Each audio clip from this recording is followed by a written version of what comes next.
Quando você está seco, como secar mais? Aí, a questão é uma coisa chamada especificidade.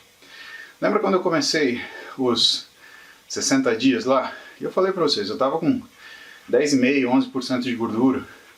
Só que num físico de 117, 118 quilos, quando você fala 10% de gordura, por mais que o percentual pareça baixo, a gente está falando de 17 quilos de gordura. E onde que estava essa gordura preferencialmente? Eu sou homem, então ela estava aqui. Né? Tira 17 quilos de gordura daqui. Fica assim. Né? A questão é como continuar secando. E aí, Sage, o que acaba acontecendo é que você precisa ficar mais rígido naquilo que é a sua rotina básica. Tá? Que eu sempre falo para vocês, que existe uma escala, existe uma escala de prioridades onde você vai colocar o que são bons hábitos ou o que são necessidades para você chegar num determinado físico. E assim, a primeira coisa que você tem que saber é o que o nutricionista chama de eating time. Então existe uma coisa chamada eating time, né, que é o horário da alimentação. E numa escala de prioridade, o eating time ele vem primeiro por quê? Porque é como se o seu corpo ele se acostumasse a criar uma rotina, como se ele acostumasse a ter energia naquele mesmo momento. Então isso é bom e é importante para você construir um físico mais seco, porque, entre aspas, existe uma previsibilidade. Qual é uma das coisas que fazem com que você engorde sem você necessariamente fazer uma dieta hipercalórica? É você comer fora de hora. Então um dia você toma café, outro dia você não toma, um dia você come o seu almoço meio-dia, outro às 3 da tarde, e você vai fazendo isso daqui. O grande problema é que o teu físico, ele não é programado para te dar a melhor qualidade visual possível. O teu físico, ele é programado para te manter vivo. E para te manter vivo, ele tem que fazer uma coisa que é criar reservas. E como que ele faz isso? Ele faz isso modificando sua forma metabólica, modificando o que é? Principalmente sua resistência periférica à insulina e sua capacidade de captação periférica de glicose para fazer com que você ganhe, aliás, guarde ou gaste energia no ritmo adequado. E isso vem a pergunta do Enzo, que é como é que eu perco o muffin? Né? Que é o que a gente chama aqui efeito muffin. Por quê? Porque quando cresce o flanco aqui, ele fica por cima dos shorts da calça e fica parecendo aquela borda do muffin, manja? E isso, Enzo, é uma das decorrências dessa organização da tua alimentação.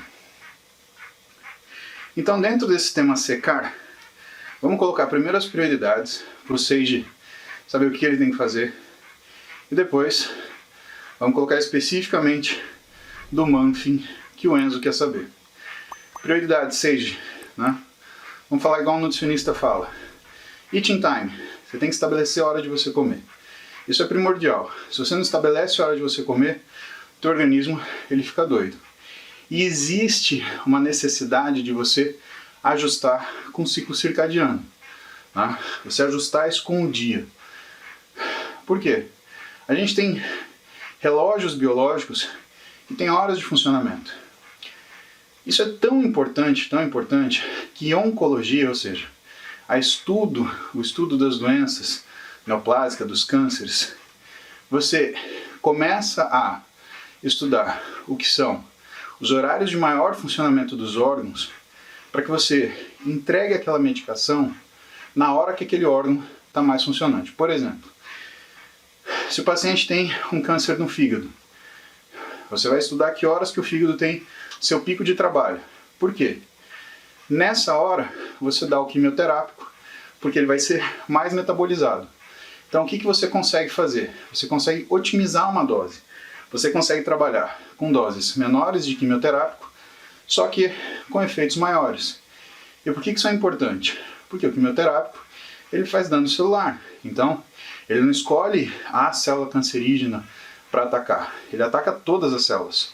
Logo, quanto menos droga você usar, melhor o resultado para o paciente em termos de efeitos colaterais, em termos de efeitos adversos. Transporta isso para o universo da energia, da bioenergética. Se eu consigo dar energia de uma forma otimizada, em horários específicos, eu consigo fazer com que o teu corpo ele funcione melhor com menos energia, ou que ele funcione mais com uma energia igual. E por que eu gosto muito da segunda opção?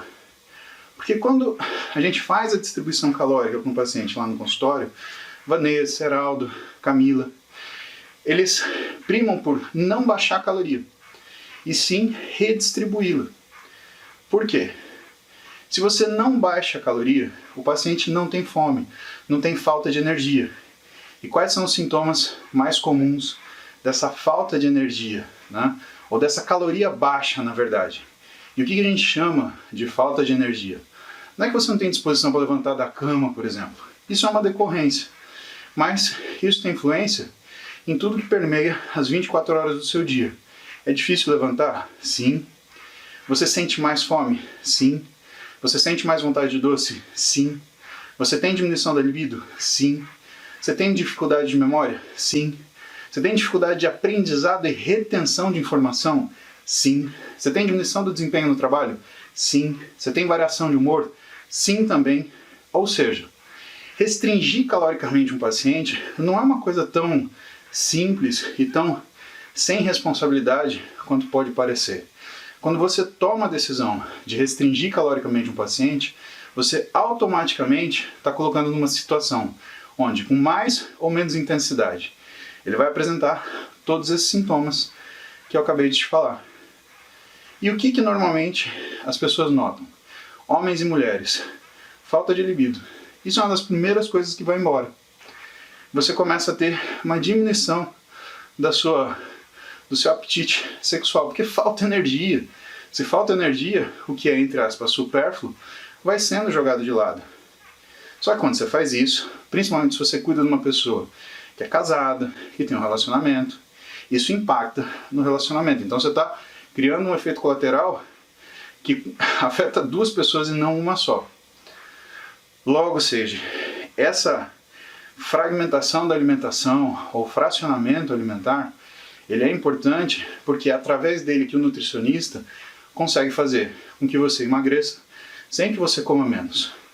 Claro, existem as grandes discrepâncias, né? Você pega uma pessoa que come 12.000 calorias por dia, isso você não consegue manter, mas você consegue com certeza manter uma dieta confortável de aproximação do que é a rotina desse paciente de 6 a 8.000 quilocalorias. Isso já faz com que ele se habitue a essa energia e perca gordura. E depois, atingiu isso, você cai para 5, 4, até você chegar no nível onde você consiga manter um ritmo de emagrecimento sem que você perca massa muscular. E muitas vezes, o final dessa conversa é o quê? É uma dieta hiperproteica e isocalórica, ou talvez ligeiramente hipocalórica, tá? Para a proteína sustentar o músculo, manter a saciedade e fazer com que você tenha funcionamento principalmente do seu hipotálamo, da função de produção de hormônio liberador de tiroidianos, o TSH. O TSH ele depende do consumo de proteína para ser produzido, tá? Então ele é produzido lá na área hipotalâmica lateral e ele faz com que você tenha esse ajuste, não só da sua função tiroidiana central, mas também a diminuição da sua fome, o controle da sua saciedade. Bom, tudo isso a gente falou de fracionamento alimentar, seja. Agora, o que é importante a gente falar? Fracionamento alimentar é uma coisa, aumento de frequência alimentar é uma coisa completamente diferente.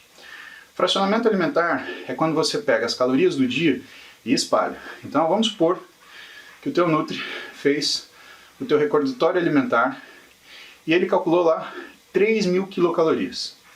Você tem uma coisa que é a verticalização das calorias. Então você, por exemplo, faz 3 refeições de 1.000. Ou então você tem a horizontalização das calorias. Você faz 6 refeições de 500 calorias. Fracionamento ou fragmentação alimentar é quando você faz essa horizontalização das calorias. Você tira aquelas big refeições de 1000, transforma em 500 e espalha durante o dia. De preferência, com intervalo a cada 3 horas, por razões que a gente já discutiu aqui, eu e vocês. E isso é uma coisa, um conceito importante. Caramba, não está marcando meu batimento. Isso é um conceito importante de vocês terem, por quê? Porque muita gente confunde fragmentação alimentar ou fracionamento alimentar com aumento de frequência alimentar. E aumento de frequência é diferente de fracionamento. Eu sei, pode parecer uma dúvida conceitual boba. Ah, você está falando de conceito. Mas o conceito é importante para você dominar o que você está fazendo. E em que medida isso é importante? Da seguinte forma, pensa que aquela pessoa que leu na revista que você tem lá as suas... você tem que fazer uma refeição no meio da manhã, uma refeição no meio da tarde.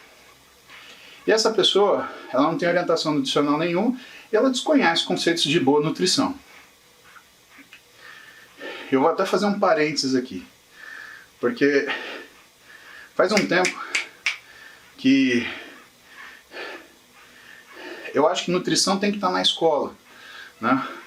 Não adianta você ensinar o caboclo a multiplicar seno e cosseno se ele não sabe escolher o que ele está comendo no almoço, né? Eu acho que tem que existir uma disciplina de educação nutricional desde o começo da nossa vida.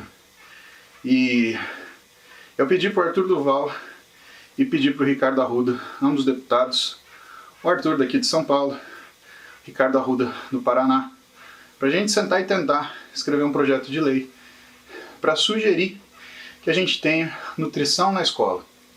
Qual que é o grande problema? E aí o Arthur me falou.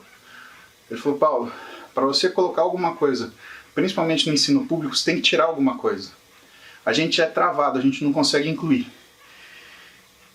E isso me preocupa porque, cara, quando você fala de nutrição, você fala de doenças crônico-degenerativas que vão diminuir tanto a expectativa de vida do paciente, quanto a qualidade de vida dele.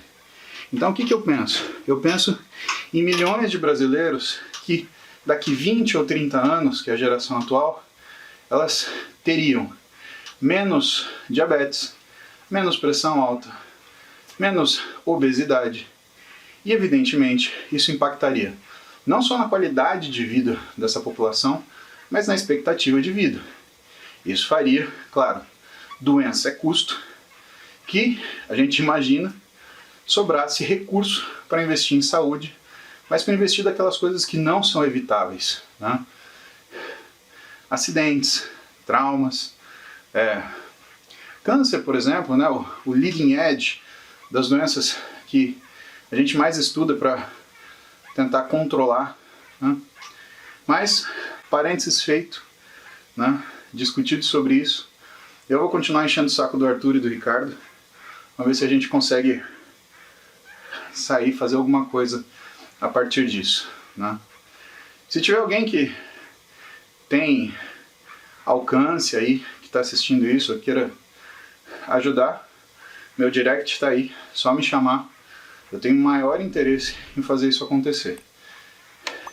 Do mesmo jeito que a gente tem educação física e que me preocupa, porque eu vi a retirada da educação física, por exemplo, da grade da faculdade, né? A faculdade tinha educação física, não tem mais.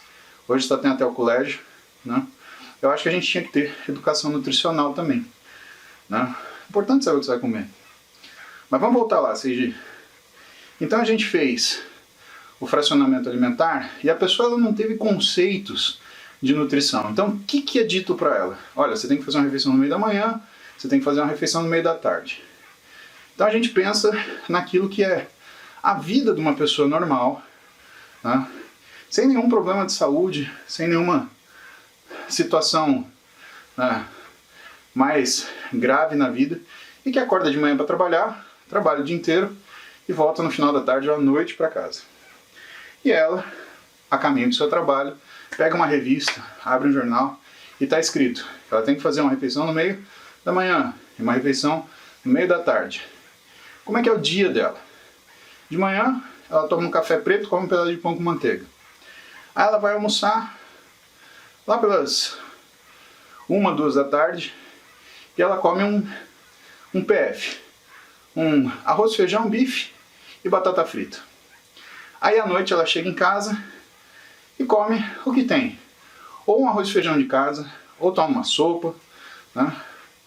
Ou qualquer outra coisa que tenha que ela esteja habituada a comer em casa. Só que quando ela lê essa matéria, ela fala assim, então eu vou comer uma refeição no meio do dia, uma refeição no meio da manhã, uma refeição no meio da tarde. E aí o que ela faz? Ela põe uma coxinha às 10h30 da manhã e põe um salgadinho no meio da tarde. Tudo bem, tem gente que fala, vou colocar uma fruta, né? Mas aí, coloca uma fruta e um chocolate. Aí de repente coloca só o chocolate. Ou então, vai comer castanha, né? Porque ela vê lá na revista que nuts, né? Que oleaginosas são boas. Mas ela come 200 gramas de castanha de caju. Né? E à tarde, 200, 100 gramas de amêndoa. Né? O que é isso? Isso é fracionamento alimentar? Não é. Isso é aumento da frequência alimentar. Então você não está comendo dividido, você está comendo mais. E esse é o risco, seja, você tem que saber o que você está fazendo, porque se você comer mais, você vai ter mais caloria, e mais caloria necessariamente é favorecer você guardar mais gordura, e não o inverso. Evidentemente que, se você come mais, mas come saudável, isso faz bem para você. Agora, não necessariamente isso vai fazer você secar, nem fazer você emagrecer. E a terceira e última coisa são os controles das quantidades. Então a gente sai do eating time, que é você fixar o horário para você comer. Segunda coisa é o fracionamento alimentar, que é você espalhar a comida em intervalos iguais durante o dia. E a terceira coisa é você cuidar das quantidades. E quando você cuida dessas quantidades, você pode ter uma coisa que a gente chama de nutrient timing, que é referir as quantidades de acordo com o seu treino, ou você pode referir isso ao ciclo circadiano e obedecer o que são as respostas fisiológicas à alimentação que o seu corpo já tem, né? Então, comer mais de manhã, menos na hora do almoço, menos ainda à noite. Por quê? Porque a gente vai aumentando a resistência periférica à insulina ao longo do dia. Exceto em pessoas que já têm algum grau de resistência periférica à insulina estabelecida e fazem uma coisa que chama efeito alvorecer, que é um aumento da resistência periférica à insulina logo pela manhã. Isso existe, e isso é um sinal de que você precisa cuidar melhor da sua saúde, e é uma coisa que endócrino encontra muito no consultório, e que ele começa a cuidar precocemente. Por quê? Ele sabe que isso sustentadamente pode ir piorando essa resistência, e que se tiver uma pessoa suscetível e que tem histórico de diabetes, por exemplo, na família, pode desencadear um processo de diabetes. Tá? Parênteses, como que o endócrino faz isso? Ele não faz só pela glicemia, tá, pessoal? A glicemia é um indício. Mas tem um exame que a gente dosa no sangue, que chama hemoglobina glicada, que mostra a glicemia média que a gente tem, né? E essa glicemia média é mais ou menos a forma que a gente gerencia essa energia. A hemoglobina glicada, ela mede o que foi a nossa alimentação em relação às respostas glicêmicas e insulinêmicas nos últimos 3 meses. Então ele dá um histórico para a gente, para saber se realmente a gente está cuidando bem da nossa alimentação, ou se foi uma coisa que a gente mudou, por exemplo, nos últimos 2, 3 dias. Se você fizer um jejum mais prolongado, se você fizer uma restrição alimentar perto de fazer um exame de sangue, os seus exames melhoram sim, mas aí você está se enganando. Agora, não dá para enganar médico. A gente tem métodos de ver se você, de forma crônica, está fazendo aquilo que deveria ser feito.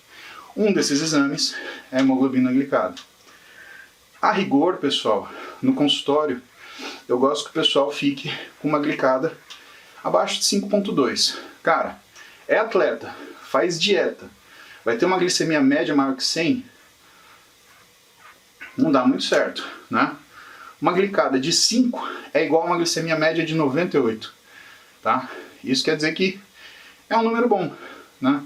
Então se você tem um cara que tem uma HbA1c de 5, né, uma hemoglobina glicada de 5, legal, né? Vamos cuidar para isso não piorar. né?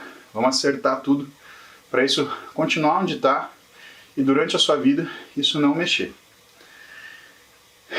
Sage, mais especificamente, cuidando então do nutrient timing. Você escolheu ou pelo exercício ou pelo ciclo circadiano. Qual o próximo passo? Você entender que muitas vezes você começa a ter que fazer variações para acompanhar o que são tendências do seu físico. Quando você está mais seco, o que vai acontecer é que você vai ter uma condição que é dinâmica. Você teve mais estresse, treinou mais, às vezes diminuiu um pouco o descanso. Você tem que ceder esse aumento de demanda e você tem que consumir mais energia, tá? E é fácil no processo de dieta, onde você se acostuma a fazer restrição, você cada vez mais fazer restrição. Agora, o que eu tenho que te explicar? Que restrição, ela não é sinônimo de dieta. Dieta é sinônimo de rotina. Aliás, a palavra grega que significa dieta, né? Aliás, que significa rotina, é dieta. É isso que é dieta. E a pessoa, ela tem esse misconception, esse conceito errado de que fazer dieta é você fazer restrição. Fazer dieta é você fazer um controle, não restrição. E a restrição pode ou não participar do processo dietético. E por que a gente toma tanto cuidado com restrição? Bom, aí eu tinha que chamar a Roberta aqui para ela falar para vocês sobre nutrição comportamental. Porque quando você erra a mão na restrição, você gera uma necessidade de energia que muda seu processo de tomada de decisão aqui. E isso pode levar à compulsão. A gente já atendeu centenas de pessoas que tinham aspiração a ser atletas, e não só de fitness, mas de diversas modalidades, e que acabaram criando um transtorno alimentar porque se colocavam a fazer restrição sem ter nenhum tipo de cuidado maior em relação a que era a rotina alimentar. E quando eu falo isso, eu falo preocupado com vocês, porque todo esse caminho que eu expliquei para vocês, ninguém faz. O sujeito decide fazer dieta, no dia seguinte ele está fazendo restrição. Isso é a mesma coisa, seja que você começar a treinar hoje e amanhã querer fazer agachamento com 300 quilos. É um esforço para o teu cérebro que é além daquilo que ele pode te fornecer naquele momento. E, portanto, restrição é uma coisa que eu acho que vocês devem deixar reservado para profissionais. Para os caras colocarem isso, tirarem isso da forma que você tolera, da forma que é útil para você. Porque se você começa e erra e desenvolve, por exemplo, um comer transtornado, cara, já vai ser difícil para você voltar para um padrão. E é mais fácil você desenvolver um transtorno alimentar do que necessariamente você voltar para aquilo que era a sua alimentação normal. E quando você tem um transtorno alimentar, você engorda, ganha peso, piora a sua saúde e piora a sua mente. E isso só vai aumentar o seu mal-estar e o seu sofrimento. Última fase, então, ou seja, é a compreensão que um físico mais elaborado, ele necessita de uma avaliação dinâmica. E aí você tem que treinar o seu olho. Você tem que olhar para o seu físico, perceber quando o músculo está mais cheio, quando o músculo está mais vazio, eu digo em relação ao glicogênio, para você saber se você tem que comer mais, se você tem que comer menos, o quanto você tem que regular em relação ao equilíbrio calórico daquilo que você está fazendo. E finalmente, a gente vai para o comentário que é a pergunta do Enzo. Ele fala, pô, como é que eu tiro o muffin? Né? A gente falava antigamente, é feito o panetone. Não sabe o panetone que ele cresce naquele invólucro de papel, ele sobra, né? Essa parte aqui, pessoal, né, ela tem muita relação com a captação periférica de glicose. Eu lembro que em acho que 2017 ou 2018, né, eu falei isso na rede, e aí, cara, é impressionante a arrogância de algumas pessoas, né? E alguns profissionais, que incrivelmente são professores, né, eles começaram aquela aquela estratégia cínica, né, de fazer post no Instagram, fazendo chacota e piada. E aí eles caíram na besteira de falar que não tinha nada na literatura. Cara, que cagada. E é um pessoal tão arrogante, tão incompetente. No dia seguinte, eu botei um aulão no Instagram, eu lembro que eu tava puto. Falei, meu, e puto não dos caras terem batido boca comigo, não deles terem feito, né, esse cinismo, mas puto deles ensinarem errado. Você pega um professor que tem carreira acadêmica, tem mestrado, tem doutorado, e ele vai se meter a falar de uma coisa que ele nunca estudou, ou estudou superficialmente, e fala que não tem evidência. Cara, é a mesma coisa que um médico que vai operar uma perna de um sujeito, ele opera o braço. É muito fora do normal. Eu lamento por essas pessoas, tanto que desde lá pra cá estão na mesma caca. Na realidade pioraram um pouco, mas é a história de quem faz cagada na rede social, né? Então vocês acham que só o pessoal aparecido faz cagada? De certa forma eles são meio aparecidos, mas eles são aparecidos de um jeito ruim. E você vê assim, você vê pelo Instagram, o tempo deles é falar mal dos outros. E quem fala mal dos outros é porque não tem nada de bom pra falar, né? Mas, você vai ver na literatura, essa região aqui, Enzo, é uma região que está relacionada com captação periférica de glicose. Então, tudo que muda sua captação periférica de glicose, ela tem relação com o que você põe de gordura nessa região, tá?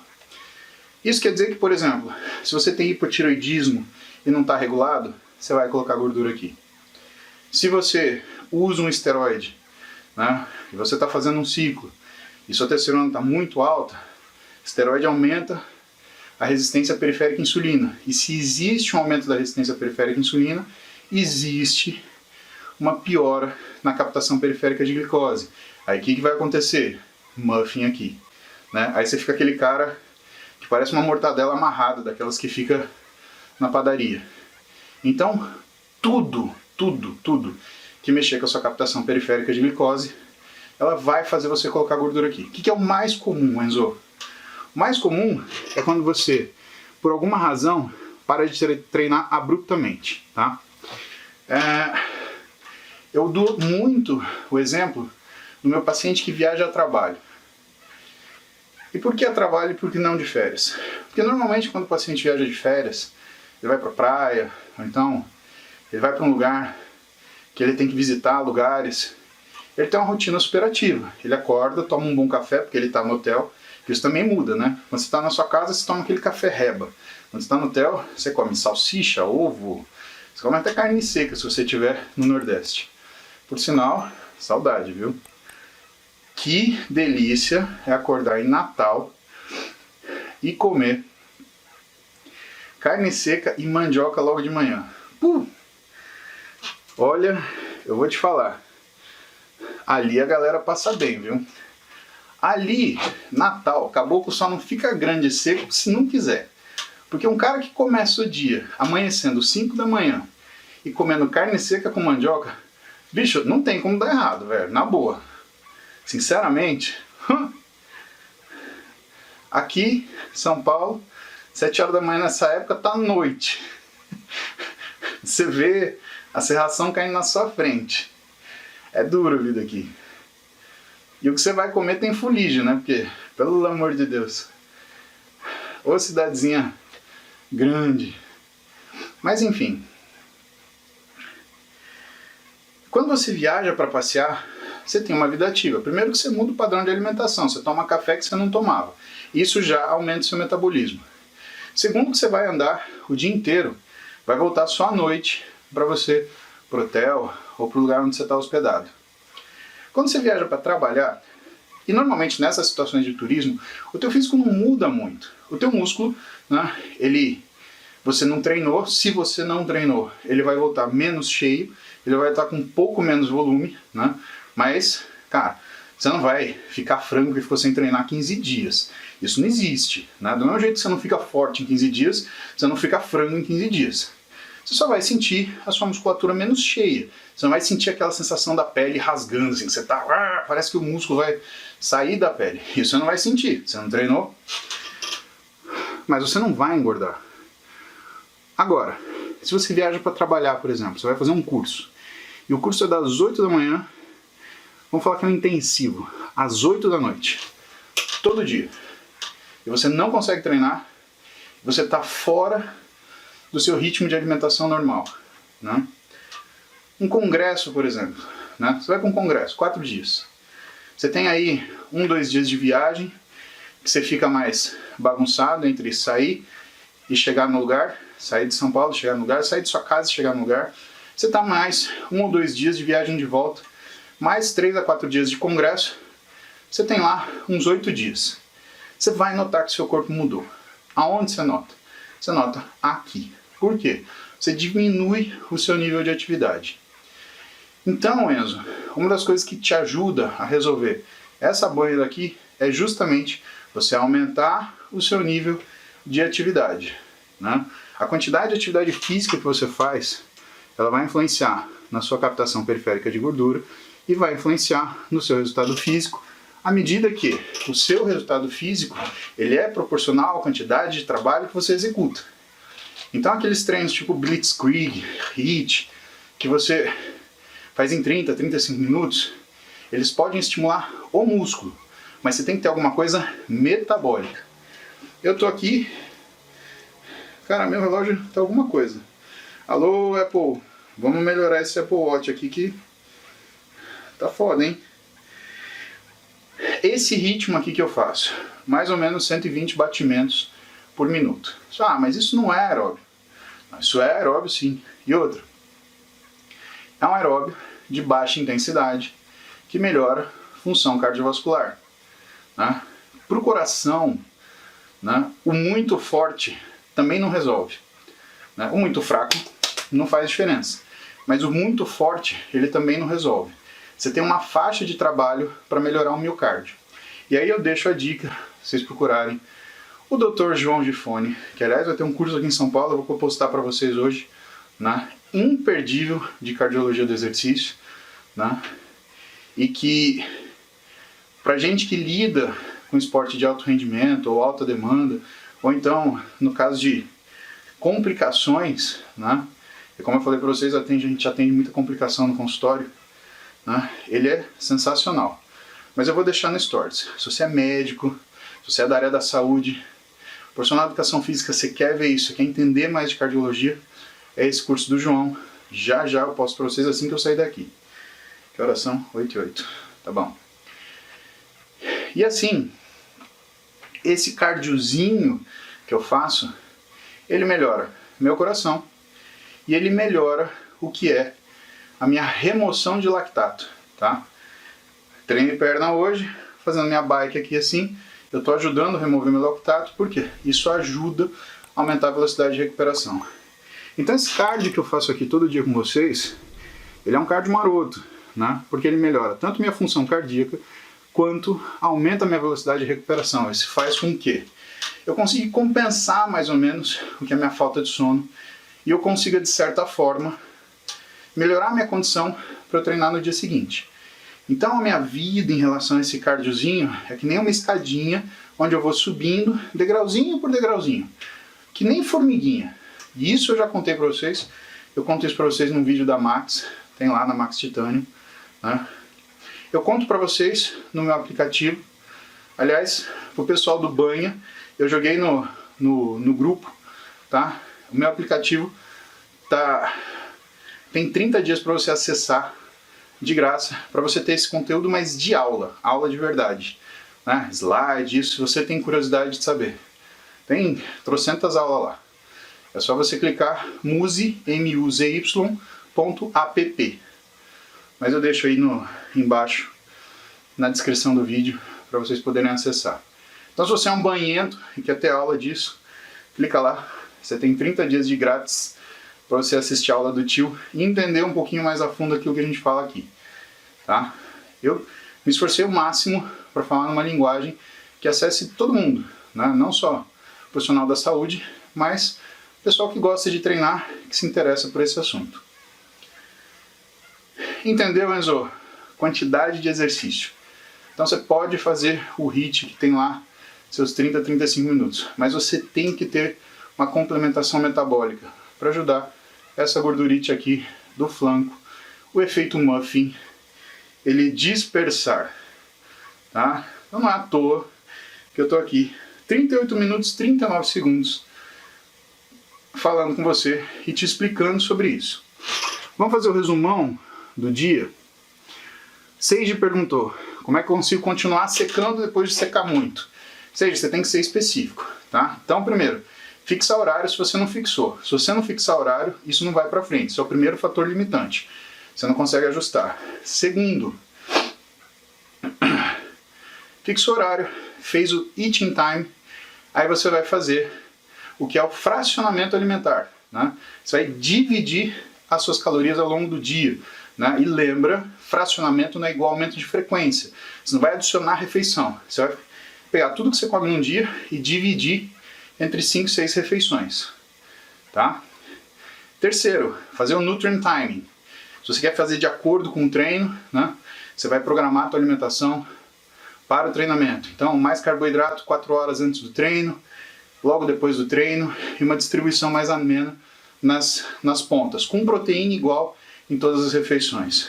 Você pode fazer o nutrient time de acordo com o ciclo circadiano, né? Fazer esses volumes, eles irem progressivamente diminuindo ao longo do dia. O maior consumo de manhã vai diminuindo até chegar à noite. Eu vou te falar, seja, se você fizer isso bem feito, você já chega em 99% do resultado. E finalmente, especificidade, tá? Uma vez que você fez tudo isso, que você tem quantidades de macros adequadas, que você tem quantidades calóricas adequadas, você tem que perceber que a parte mais difícil, o que é a dinâmica do seu físico, como que ele responde. Por quê? Se você treinar mais, você precisa de mais energia, se você treinar menos, você vai precisar de menos energia e isso vai ajustar tudo para você. Pro Enzo, fez tudo isso, tá com o efeito muffin, aí a gente está falando de exercício, a gente está falando de função metabólica, a gente está falando de necessidade de aumento de captação periférica de glicose, que tem relação com o volume de treino que você faz, certo? Isso vai impactar positivamente naquilo que é o resultado que você quer. Se vocês quiserem saber mais sobre isso, então, em forma de aula, aproveitando que a gente falou, hoje foi um dia mais difícil, né? Secar é difícil, é complicado. Então tem lá o aplicativo muse.app, muzy.app, só escrever no seu browser. Você vai ter 30 dias sem custo para você fazer um tour lá